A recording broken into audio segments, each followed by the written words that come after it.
Firstly, may I say that nobody wants anybody they love to die in pain or die without dignity. So we can all agree on that. So let's remove that from the debate. Mm-hmm.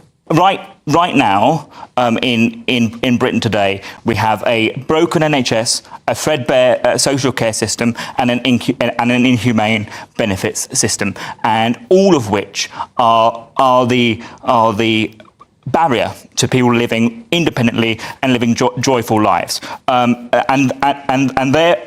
therefore, what we have at this moment in time is millions of families with people with disabilities that are sadly like a powder keg, because there isn't the support in place in society to enable people to live the lives that they want, and to do all of these things at a time when West Streeting says the NHS is broken, to say that the Care Quality Commission isn't fit to regulate services is a real problem. Okay. And places great strain on people with disabilities. So do you fear for a time where assisted dying becomes normalised, legalised, and then normalised, and then people who, say, have a disability feel a pressure to end it all, or are encouraged to? Oh, absolutely. I mean, it is reported that 54 MPs are already in favour of loosening the bill that's been put towards Parliament to make it easier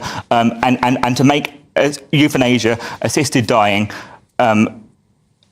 open to people with dementia, Parkinson's, multiple sclerosis, and other conditions like that, and therefore we are in a situation where this debate is really opening up the conversation around whose life are we valuing? How do we value life?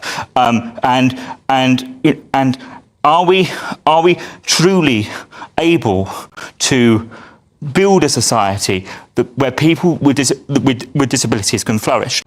We know that from places where legislation like this has been passed, like in Canada, in Australia, in Belgium, it does start. It is a slippery slope, and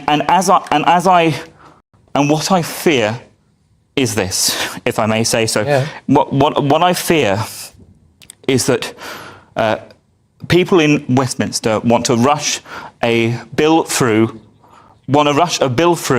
And not focus on the dirty, hard, bureaucratic work that will take a long time in terms of reforming our public services. So instead of doing the things that it would take to make people better or improving their quality of lives, you think that it's an easy get out to give them the option to end it all? Absolutely.